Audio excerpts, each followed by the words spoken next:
Hello, everybody. Welcome to another Powering Business with Blockchain segment presented by Ava Labs.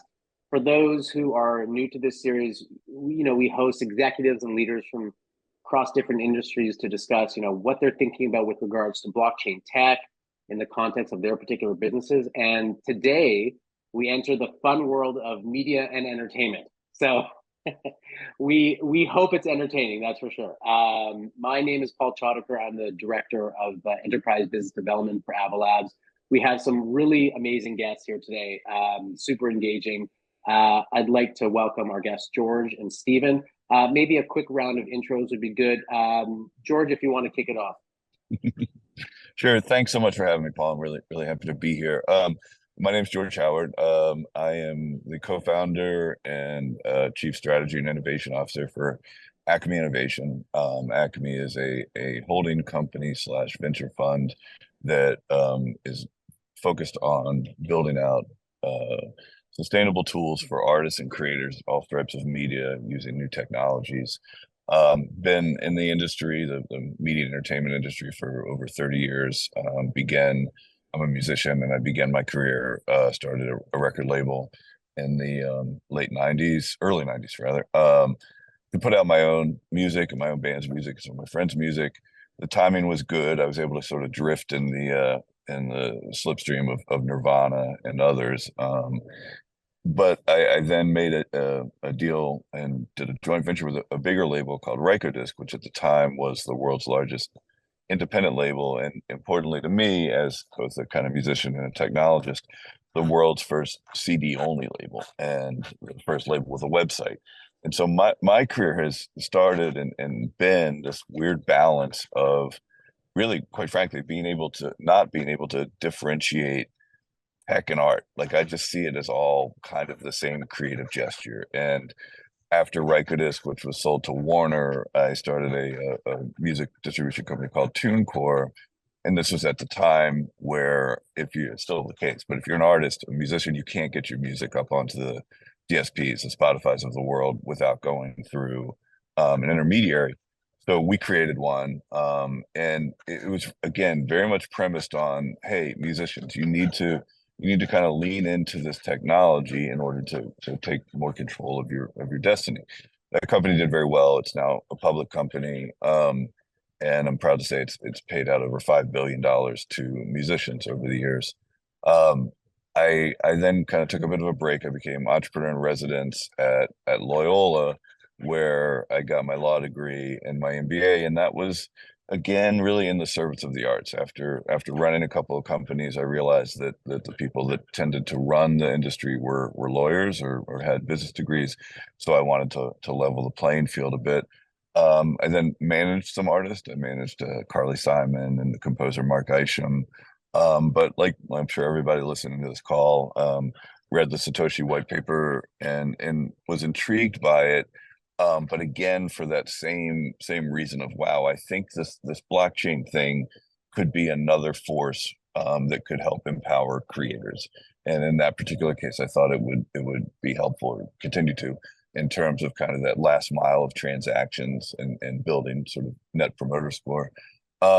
Started a number of other companies, Music Audience Exchange, which works with big brands to help artists kind of connect in a mutually beneficial way. But then, since about 2014 or 15, have been full on in what we're now calling Web3 and building out products, investing in companies, and really trying to move this forward. Most recently, the company I co-founded we have an accelerator program called Collider, and we did a event with Warner Brothers Discovery, where we all worked for 3 to 4 days, as well as with a cohort of companies, to look at some of Warner's issues and look to these new technologies to address them.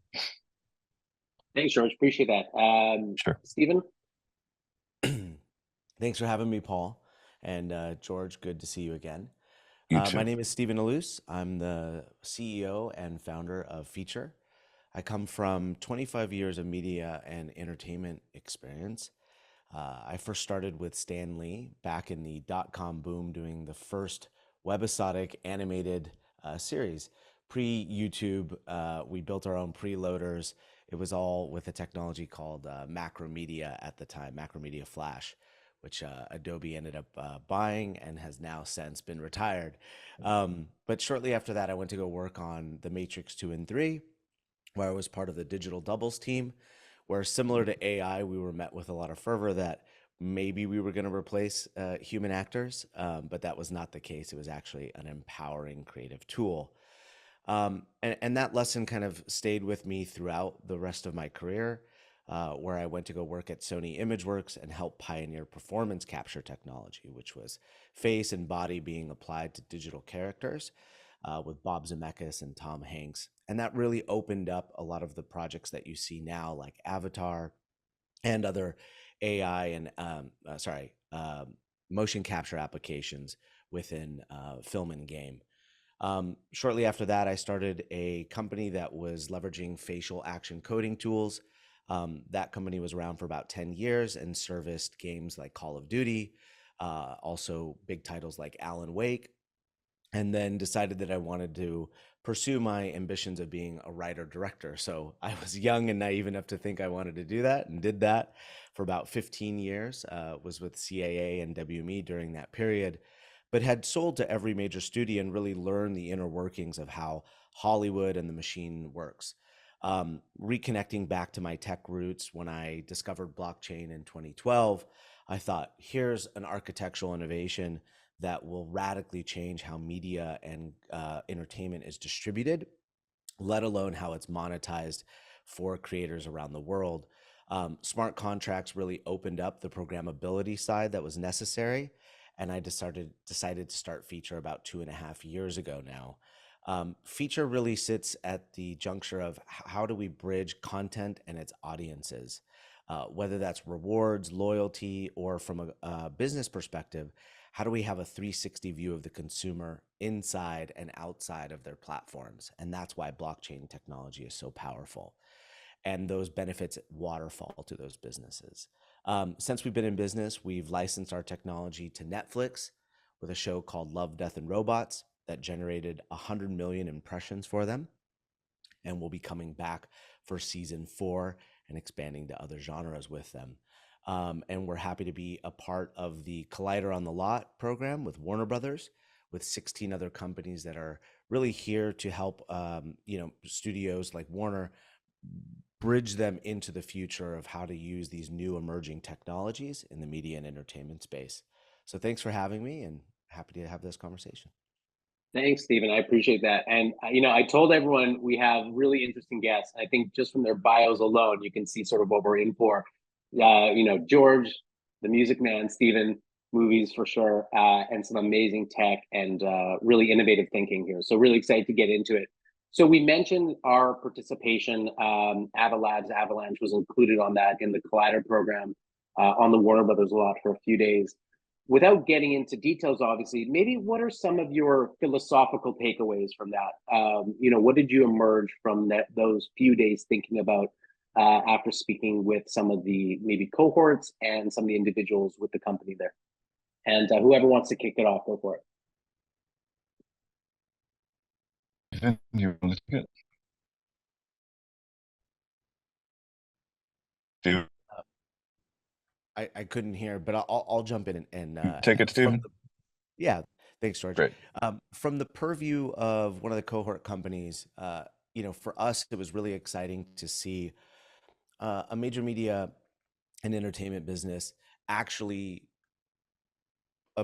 really taking a step in forward and looking at what are the emerging technologies and how can this actually be applied. Because what we've seen is a contrast between the technology companies that are radically changing the distribution business and how the creator economy is really being fostered on the new age of the internet. And with these media and entertainment companies, for them to adapt and evolve their businesses and embrace these new technology is really how they lead themselves into the future. And so it was really positive to see that kind of full, I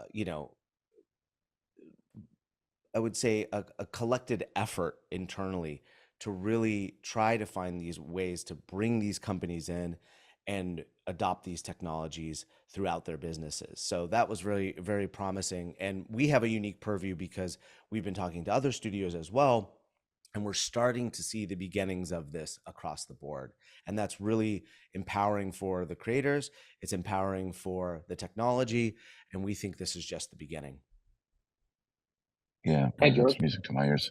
Yeah, absolutely music to my ears. For me, I agree with everything Stephen said, obviously, but to just kind of tack on a little bit, look, I'm a big fan of the Clayton Christensen and the whole kind of innovators dilemma, and I look from a number of different lenses. But what was most interesting to me was I feel to a degree, and Paul, you were there, and Steve, you were there. I feel like we sort of institutionalize the institution for a minute, and by that I mean I was so heartened by the fact that there were people like Steven there, but also on the Warner side, people who were willing to kind of let the ego down a little bit, acknowledge in a very candid way that they're challenged. These are challenging times. It's not just Web3, it's AI. There's any number of challenges, and the way that it's a big institution, big company, and the way they were to kind of come together. And it's important to me. One thing I didn't talk about in my bio, but I'm a college professor. I teach at Berkeley and Berkeley College of Music. And so I see these students and I see their dreams and aspirations. And then you look at that against kind of the patina of corporateness, whether it's at a Warner or at the major labels or whatever. It's really important to remember, and I have to remind myself of this sometimes, that the humans that are there tend to be awesome, right? It's something happens with the institution itself. And so one of the things I loved about it was kind of stripping that institutional veneer away and going, well, what is it we're trying to do? And 201, it was, let's empower creators, right? And all the way from the top down, and find ways to do that. And the amount of care that was there on, hey, let's use this technology, whatever technology we're speaking of, in a thoughtful manner, in a constructive manner, was hugely helpful to me. And particularly as we kind of hopefully come out of this, the crypto winter, where, arguably you could say a lot of the crypto winter, or at least some of it, was because of bad actors, because of people doing things for incredibly selfish or misaligned reasons, etc. And it felt like there was value alignment between the entrepreneurs and the cohort, a big institution like Warner, etc. And that's encouraging to me. And I'm not naive. I've been in the business forever. I see the challenges, but there was a very, very real willingness to do this. And they also know that they need people like Steven and companies like Avalanche to help them find this next kind of path forward. Yeah, like during, I guess, the height of the hype cycle, large IP rights holders were building on blockchain because it was on the blockchain, right? It was sort of the hot new thing, and it was really encouraging to see that large IP rights holders, studios, etc., are thinking about how to utilize the blockchain versus simply the fact that they want to be on the blockchain for the sake of being able to say that they're on that layer of technology. So yeah, it was really encouraging. I totally agree with what Stephen and George said. If we believe, and it's if that the most sort of open ecosystems win here. So how do large IP rights holders make that ideological shift to consumer-owned interoperability? Maybe not having that licensed relationship anymore. George, I know you spoke about this a little bit at Collider when you talked about Web3 and desire paths. I'd love to hear your thoughts on that. And then, Stephen, if you have anything to mention, yeah, it'd be great to hear from you as well. Yeah, thanks, Paul. So I'm fascinated by kind of consumer behavior, largely because with my various neurodivergences, I just don't understand how or why people do things. But from a so I just observe. But from a business perspective, there's a kind of it's not academic, but there's this idea of desire paths where an easy example would be, if you're walking down the street on the sidewalk and there's a turn in a corner, a lot of times people won't actually make the turn. They'll kind of cut through the grass. And the theory behind desire paths is that we can't ever really know what customers will do or what people will do with whether it's technology or what have you. And so it's like if you're building a university quad, 5 buildings all kind of centered around a green area, the desire path approach would be, well, don't pave it thinking you know how people will move between them, but rather wait for them to walk, notice the paths that emerge in the grass, and then pave that. And I really love that, right? Because for a couple of reasons. One, I think it's smart. I think we as people that have had varying levels of success in whatever industry, just by nature, Dunning-Kruger or whatever, we start to believe our own hype. We start to believe that we can predict things, and I think it's a good reminder that no, you can't. Two, it forces you to look at actual use cases in the way consumers engage organically rather than trying to push them into things. We always talk about product market fit or whatever. Well, it's not so much product market fit, it's market doing what they want with the product, right?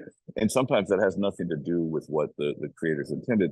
And then last, like when you are in the position of having to kind of chart strategy or whatever, there's an inherent ego to that. There's this inherent thing of, well, I know I can look around the corners, and maybe you can or you can't, but you can kind of de-risk that by just saying, well, no, I'm not going to pretend that I can see into the future. Rather, I'm going to set up experiments in which I can observe them, right? And I think Web3 does that as well as anything in the world, right? Like my holy grail is the ability to, in an anonymized way, in a way in which really respects people's privacy, etc., but be able to view the behaviors that they want companies, etc., to view, and then support those gestures, right? In the same way as a teacher, as a professor, I don't go into a classroom and just mandate that all of my students do things my way. I try to meet them kind of where they are and guide them. And so it's a guiding principle for me philosophically, but because of these technologies, I think we can implement it. I mean, it's reductively, it's a sandbox approach. It's like let's give people the tools and see where they go, and then kind of build business around it. I just think we have an opportunity to do that much more efficiently because of this technology. And Stephen, you're building a product on feature where really, you're relying on large IP. Some of these studios coming in saying, we'd love to expose our next film, our next TV show, what have you, to consumers. What does that interplay look like for you in terms of engaging the consumer, engaging fandom, but also, being able to reward these big studios, for their IP? What does that interplay look like for you? Yeah, for us, I mean, to George's point, it's about connections and sandboxes, but we have to walk before we run. And that's really about how do we establish connections through the content that they love or merchandise or experiences. But where we really start is if you look at the internet, I mean, 5.1 billion users, right? 80%, 81% of internet traffic is streaming based, whether video or audio. And so we thought if you're going to incentivize people and create connections, do it through the content that they're already consuming. So we built a really novel approach where we incentivize your consumption, whether that's a reward, a digital asset that you can leverage outside the ecosystem. Does it tie to retail or a physical experience? We're really unbiased there. We just want to provide the infrastructure for that. But we believe that content can now move to a two-way conversation where it's no longer just a passive experience. You actually have the ability to connect and reach out through the technology to the actual person that's watching. So really forming a direct-to-consumer relationship. But from there, that's the building blocks. That's the network effects that now you can start to understand your customer on a more granular level, not just marketing collateral that goes out to capture human attention. This is a way where you can say, okay, I understand you're now a consumer with high LTV or a super fan, and I can engage with you from that perspective where you're not just selling them an ad tier when they're already a premium user. And so that way you start to understand the consumer with a 360-degree view. But that's just the beginning of it, right? Once you start there, now you have those network connections where you can actually create sandboxes where the IP is no longer just content. It's actually a world or a framework to allow those super fans to play within. And we really think this is just the beginning of bridging content and audiences. Can I tack onto that, Paul? I Oh, thought go that ahead, was George. Yeah, of so course. brilliant.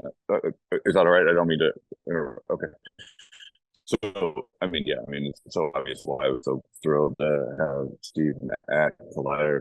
But just to tack on a little bit, like that conversation. So I'm a big believer, one, that, and this isn't, there's a book in the, I guess, mid-90s called the Clue Train Manifesto that I think kind of delineated a lot of what the internet has become. One of their core theses was markets are conversations, meaning that until you do exactly what Steven's saying, you can't either learn about the customers, but most importantly, until they start conversing, you can't, amongst themselves, you can't really get to the most core metric of any business, as far as I'm concerned, which is net promoter score, right? Where you get some percentage of your customers, as Steven said, passionate fans. I kind of coined this term, most passionate percentile. So like in any total addressable market, you'll have 90% of the consumers who are they're okay, they're happy with it or whatever, but there'll be some sliver of them that is that most passionate percentile. Our problem is historically been we can't identify that 10%. We know they're there, but how do you find them? But as Steven's alluding, they start to self-identify, right? And then you can get that conversation going, not only with the brand or what have you and the customer, but with the customers themselves. That increases net promoter score. That reduces your CAC, right? Because now the customers are marketing to themselves and increases your lifetime value because the customers that are teaching others about something, I mean, it's just very natural human behavior. When you discover something that you love, whether it's yoga or some restaurant or whatever, like you can't help but tell others about it. And my enduring belief is this technology is one that can really both allow us to find that most passionate percentile, engage with them on their terms, and then activate that net promoter score so that we can actually build more efficiencies. If you look at some of the tensions and pressures across industries, generally it's margin compression, right? And that's due to commoditization. And a lot of that margin compression, because everyone's competing for the same set of eyeballs, it's too expensive. If you can unburden that, then you get better margins and better products. So I think Steve and George, you both maybe answered a little bit of my next question, which is I think previously we treated NFT. No. It's great. We previously treated NFTs probably purely as collectibles. This came up during Collider. I think maybe some of the studios and large rights holders were trying to engage the collection communities or fan communities, but they probably got the wrong fans in the funnel originally. How is that avoided going forward? I would like to hear your thoughts on that. Steven, please. Good question. How do we avoid that going forward? Well, I think the NFTs or collectibles were low-hanging fruit for the technology. I think that these are since we've evolved from just JPEG, so to speak. I think that people start to see that this is a programmable connection between a user and whoever the content creator is or IP holder. And it's essentially just a wrapper. So these can become dynamic, living components that are a part of your journey or exploration within whatever the IP is. And I really think we're just scratching the surface. What we're really excited about is next generation storytelling, where once those bridges are established to the consumer, how can we create that two-way conversation with those digital assets? So can content be customized now based on what you have as a superfan? Also, can the narrative impact your collectibles as well, right? So it's pulling the audience in based on what they have, similar to as children do. They bring their toys to their friend's house and they play together. These are my toys and I'm going to interact with you in this way. So, but there's a conversation that's happening between those assets, right? And we look at it the same way. And this is just the beginning of where we can bridge physical, digital, and we think, it's really about focusing on that connection. Yeah, you see my tactic here. I just let Steven say something really smart, and I'm like, yeah, what he said, and add a few things. But no, I couldn't agree more. I think that in addition to everything Steven said, I think collectibles in and of themselves are okay. Like I don't have an issue with the idea that digital art can be scarce and be collected, and I think that will find its footing. Obviously, as you alluded, Paul, we did.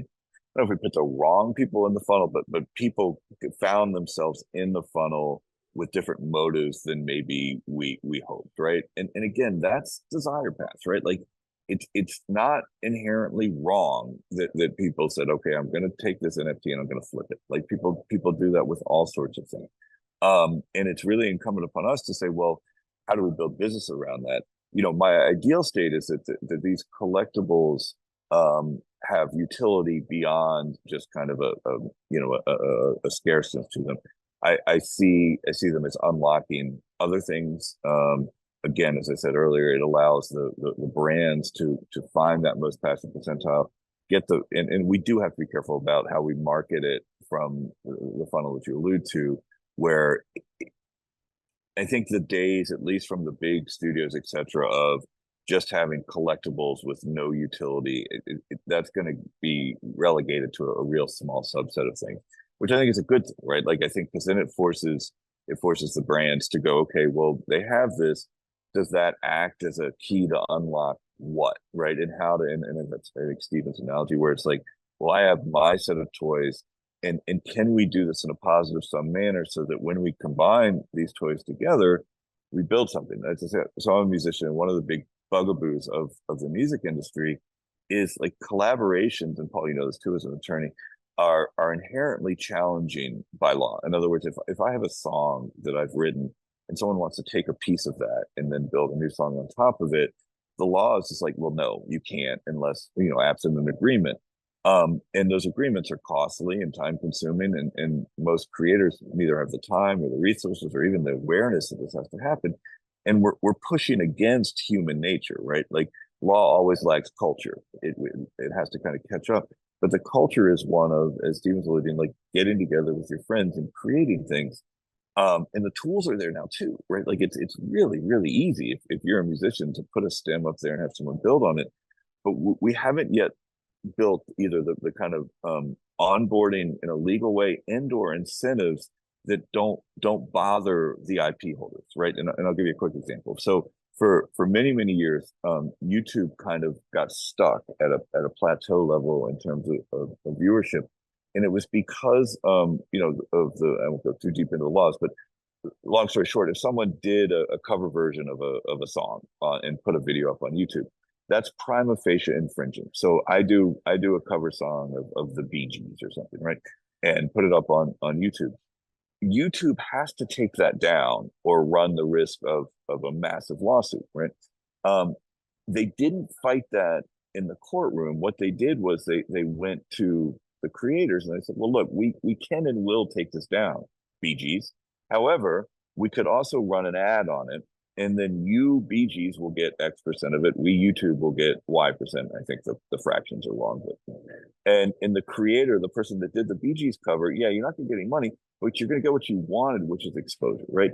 And so I found that a really useful template as we think about, that was technology, not necessarily solving a legal problem, but finding a solution that was relatively positive sum. It really is. Like it's very rare nowadays for someone to go to YouTube and see what we all, because we're older, used to see, which is this content has been removed at the request of the rights holder. You just don't see that anymore. And that's because they found a kind of positive sum gesture to do that. We need that in the kind of Web3 realm where people want to be building, combining, etc. We can't run afoul of the laws, right? But we can contract, and to one of Steven's point earlier, programmable assets, smart contracts. I'm building a project right now at Berkeley called Radar, which is a music licensing platform for students.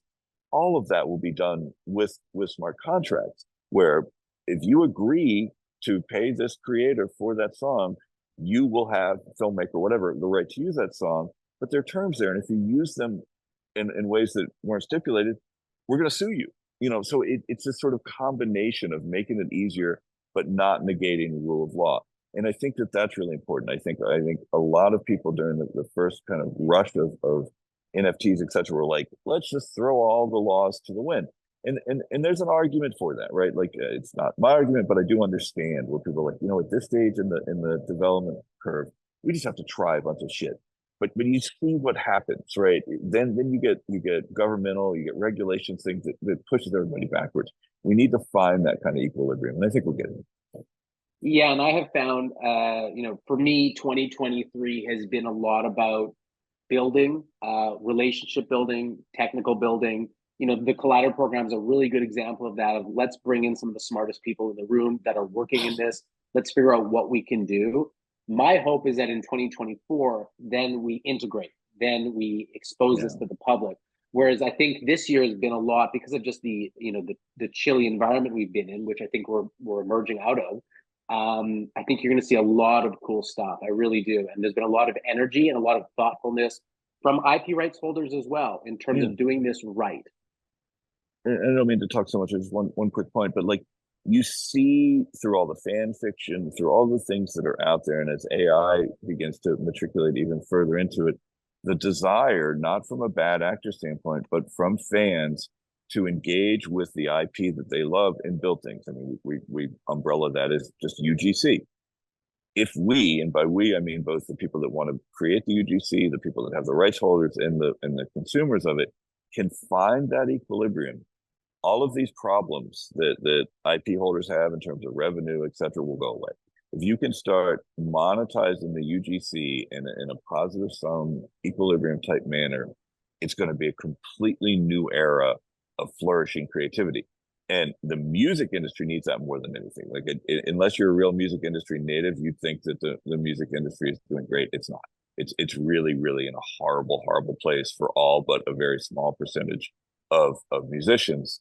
And music tends to be a canary in the coal mine. And I would, if I was in other industries, I'd be looking real close at what's going on with the music industry for that massive tranche of creators that are not, Adele or whatever, and not the hobbyist, but all those people that are kind of in between. It's really bad. So we need to find these new methods, and that will spread out to the other industries too. Stephen, go ahead. To jump onto that point, and George is so eloquent and obviously understands, the music business, which if you just look at it from a technology perspective, the amount of data from a music file, it just always was so ripe to be impacted first, and then you start to move to video as those tools have become democratized, and you had more creators leveraging these tools to be able to tell their stories, and then you had video distribution. So ultimately, my point is that Doug Shapiro said it really eloquently as well in his essay of IP as a platform, and really for IP to which is starting to reach its plateau, as we've seen with large projects like Star Wars, right, where there's a sentiment of okay, I've seen enough Star Wars for a bit here, but really for it to reach its the next level, we have to be thinking about how IP can start setting the canon or the rules for that world, right, which then allows those super fans or anyone to come into that and then create their UGC based on probably a form of AI technologies or ML that allow those users to create within the rules of that space. But those are also have legal rules as well, right? Oh, you can actually publish that. And now, I don't remember who said it, but you never want to sue your fans, right? And in this case, the record labels did that. Yeah. That's right. And in this case, it's really about, okay, how do we empower them now? We've created this amazing IP that is beloved by so many people, and they have such a strong emotional attachment that they feel like it's theirs. That's why they get so upset when you do something that you quote unquote shouldn't with the story, but allowing them to play safe in that space and really be able to create the legal framework for them to do so, and the marketplace where everyone can quote unquote capitalize on their the time given toward that project. And I think that we're just starting to see that framework. It's going to take time, of course, because as the law is being pushed as well. Early on, we built an IP marketplace where we serviced, Bored Ape Yacht Club and Coinbase. They wanted to find a novel way to cast BAYC members into a multi-million-dollar production. So we had an IP marketplace that allowed people that had those digital assets to come and put them into into a marketplace, define their terms within a legal framework, and then all in Web3 be able to come and acquire those derivative rights, whether film, TV, merchandise, or master rights. And what we saw was, oh, it's that simple. I can purchase with one click. But that's just kind of on chain, the beginnings of how we create these frameworks that allow consumers and ultimately IP holders to all benefit from the creator economy. And then, Stephen, what about new IP or new titles or new lore that is being created specifically to be built on chain? What does that look like? Are we thinking about that? Are we building that? If you look in your crystal ball, what kind of IP are we going to be viewing, watching, interacting with over the next year or two? I think there's 50 shades of building on chain, right?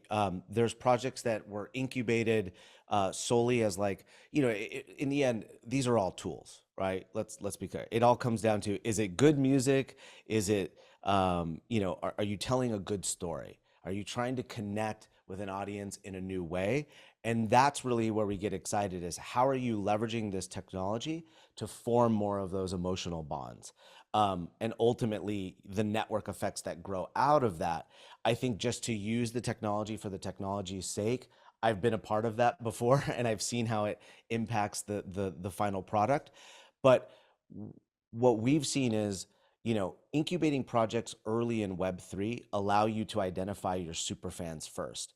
And those become your most loyal, seeds, or that blossom the project and allow you to expand into other verticals, where now you've got valid metrics to say, well, we set the record for the most expensive digital comic book ever sold, and we've got 30,000 people waiting for the next product, right? As opposed to, and really the way we frame it for the traditional entertainment companies is, how do you mitigate your development risk, right? And these early metrics start to show you, is there a product here? Is there, product market fit? And we think that by leveraging these technologies or multi-platform storytelling, basically exposing things on X or creating Discord forums, you start to get the conversation earlier in the development process. And that's where we see this really being, quote unquote, on chain, in today's era. Yeah, and the tech is just so much better too, right? I mean, it's just not as clunky as it was a couple of years ago. Like, Stephen, your platform, for example, and I've said this before, which is one of the more elegant solutions I've seen in terms of just passive interaction with IP. It's really simple sign-on. It's really simple interactivity with the product itself. So you're being rewarded by doing what you've already done, which is just watch the thing. You're a fan of something. All you have to do is watch. You're going to do the exact same thing you did before. You're not actually changing your consumption habits. At least now you're being rewarded for your time, your energy, your efforts. We're going to start to just wrap up here. Maybe just a couple more questions real quick. Again, look in the crystal ball. How do you see media and entertainment platforms? What do they look like in the next 2, 3, 5 years even? And what are sort of maybe some of the big changes that are going to be coming through at that time?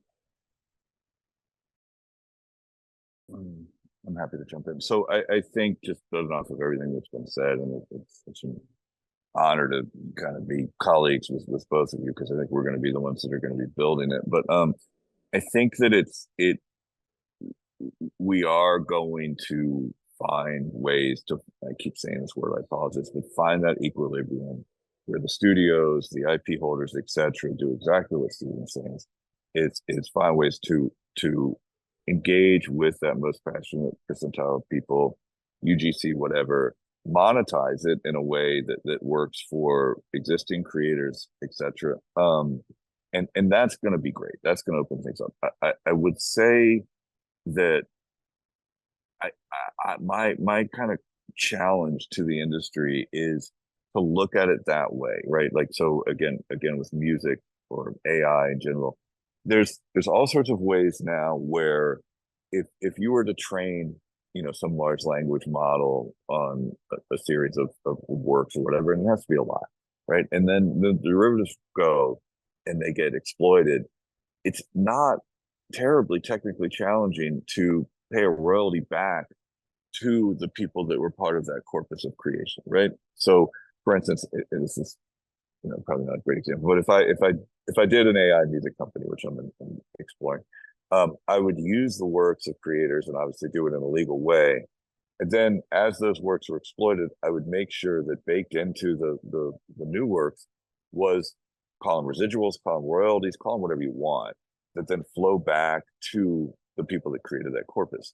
And I think that can scale, right? I think that particularly in the music business, if you think about artists that weren't featured performers, like I'm a big jazz fan, and right, like everybody knows Miles Davis, but people don't know James Jamerson. People don't know some of these artists that were actually the architects of the music.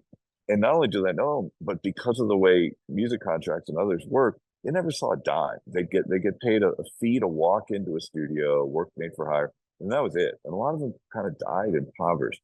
And I think we can fix that. I think we can now say, well, look, you contributed to the success of this in whatever fractional way. We can track it, and you can be rewarded for that. And that's not just for musicians or creators. It can be for those UGC people. I mean, look at what's happening with Roblox. Look at these other things where people want to create and they want the building blocks, and the people that control those building blocks will benefit from them by opening it up a bit, so long as we can create rails that make sure that the people that own the IP aren't having it used in ways that they just don't want. And all of these things are technically possible now. So it's much less about, well, I don't know if the tech's there to do it, and more about, well, what's our soul saying for us to do, And I know that's a kind of, hippie thing to say, particularly when you're talking about, entertainment industry or whatever, but ignore it at your peril, because these creators tend to be pretty soulful people. And if you just keep treating them as cogs to build enterprise value, you'll see we'll get exactly what we deserve, So that's what I'm fighting for. And I think we'll see variations of that over the next 3 to 5 years. And then once that starts to happen, it'll flywheel and everyone will go, how in the world were we not doing this before? My hope. Stephen, what's your future hope for the entertainment media business when using blockchain? Well, I think George said a bunch of wonderful stuff there. I think from our side, it's really about getting them comfortable, first of all, with blockchain. We need to reestablish a deep global consumer trust within this technology. And part of that's still education. And we think that as case studies come out and show value, not just on an enterprise level, but from an actual consumer perspective, where we've created some more of those magic aha moments, right? And then those that want to dig deeper and go, oh, this was what blockchain can do. That's where we start to win these audiences. And that's really where we're focused, is how can we create experiences? We have a project with David Ayer, the creator of Training Day and Fast and the Furious, where it's really this future idea of how do we create next generation storytelling experiences with this technology, where your interactions are rewarded, but your collectibles have a role within the content. So it's not just an emotional connection. The stakes feel real. You're like, that's my thing inside of that project. And so you're engaged in this new dimension, but also bringing in the community side, because that's really the idea here, is like, we've lost what we could consider appointment viewing, right? Which is, how do we bring audiences to a simultaneous experience that used to be the cinema, right? Or concerts. But because we become fractionalized and really exist in digital spaces, we've lost some of that connection. But we really think that this technology can bring back those communities to have these shared collective experiences. And that's where I see the first few steps: education, really showing great case studies and creating those aha emotional moments, and then moving into fostering those network effects in communities through this technology. Yeah, that's great. I mean, I come from many, many years in the concert business, and I think like the concert environment really shows you in real life what that desire for that collective experience. So how do we port that over into television, film, audiovisual product? And I think, Stephen, you hit the nail on the head there. You have to have a role in the content. I think that was a really good line, a really good reminder of, again, rewarding individuals for their time and their energy. I promise thoughtfulness. We definitely got it. I am not going to leave here without asking my music person and my movie person one final question, which is, George, what are you listening to right now? Okay, you wait. If Steven has one, I'm going to go to my Apple Music thing and give you a good answer. Okay, not Steven, off the give cuff. us a film or TV show that you're loving right now. Oh wow, this is very, very difficult. But I will say, because we're at the company with this project with Aya, we're very engrossed right now in automotive and motorsports, and how automotive has been reflected over cinema over the last, I don't know, 80, 100 years. And right now, I just finished watching Steve McQueen's Le Mans, which was a really great film, and I was like, oh yeah, I forgot he did this. So that was kind of what came to top of mind at the moment. Very cool, very cool. George, you got something? Thank you for giving me a pause. Well, I've been down for I helped you there. You did. You gave me a minute. I've been down this incredible rabbit hole on Ethiopian jazz, like desert blues, and I'm a guitar player. I'm a guitar player too, so it's always amazing for me, 40 some years of playing guitar, to like, whoa, how are they doing that? And then figure it out. I can't play it like them, but like I can understand it. And so that thrust of new and discovery, even for something that's like predates all this shit, like finding something new is still my new to me, my greatest joy. And so yeah, currently a lot of Ethiopian jazz. Very cool. That's excellent, guys. I really appreciate your time, your thoughtfulness, your insight. You're going to be hearing a lot more from Avalanche, from Acme Innovation, from Feature. Thank you for giving us a glimpse into the future. Appreciate it, and thank you for your time again. Thank you, Paul. Steven, so great to see you. Thank you, Paul, and George. Always a pleasure. Thanks. Take care, everyone. Bye.